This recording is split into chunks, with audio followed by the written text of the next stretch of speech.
Okay. 17 to the end. First Corinthians 11 verses 17 to the end, you said? Is this for the communion part? Yeah. Oh, okay. There was All right. So it says, the Lord's Supper. In the things I tell you now, I don't praise you. Your meetings hurt you more than they help you. First, to hear that when you meet together as a church, you are divided.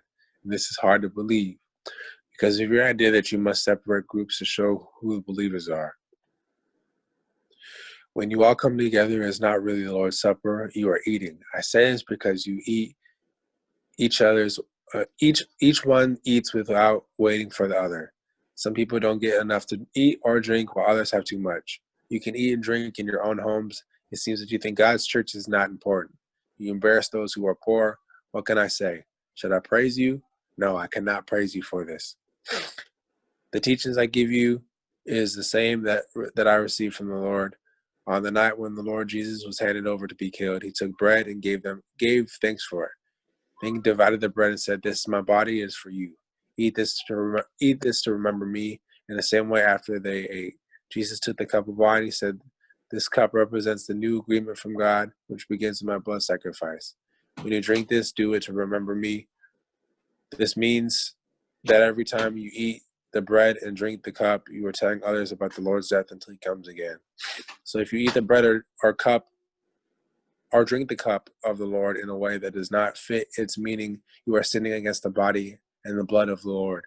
Before you eat the bread and cup and drink the cup, you should examine your own attitude. If you eat and drink without paying attention to those who are the Lord's body, Lord's body, your eating and drinking will cause you to be judged guilty.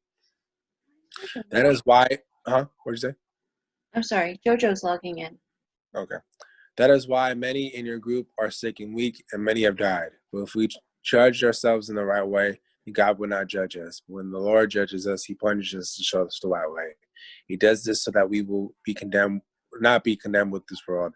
So my brothers and sisters, when you come together, eat, wait for each other. If some are too hungry to wait, they should eat at home. Do this so that your meetings together will not bring God's judgment on you. I will tell you what to do about the other things when they come.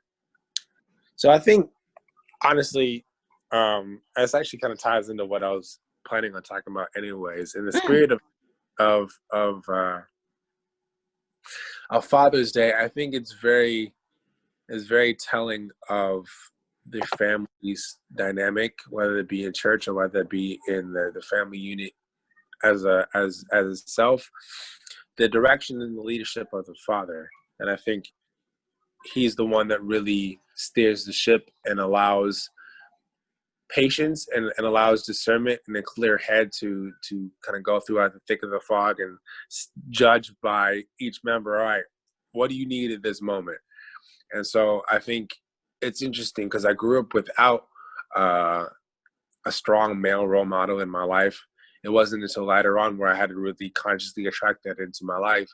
But I think throughout my entire journey of adolescence through teenagehood, I relied on God's example, and I relied him and his guidance to really steer me and tell me, all right, well, if you're too hungry, maybe you need to stay at home. And hungry meaning, yearning for attention or yearning for validation or yearning for things that might not necessarily need to be quenched at the time. And so it really helped me to reevaluate what I really needed in each moment, and deciphering what my wants were before what I really needed. And so I think for us today, whether you do have a strong father figure in your life or you don't, I think that the biggest thing is relying upon Jesus's perfect example and God's perfect example to use that as comfort, because he's called the great comforter for that reason alone, is because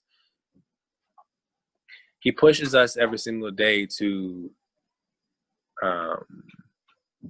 sorry, my roommate just went to the bathroom and distracted me. It's like he always be doing that. I don't know if I'm doing something. Recording a song or whatever, he just walks right in without. Anyways, that's perfect segue of when life gives you distractions, just always look to the Father, because He's the one that can see above it all. He's the one that can give you the proper guidance and tell you, all right, just do this task today and be in the present moment, and we will handle the rest later. Mm. So, Mm.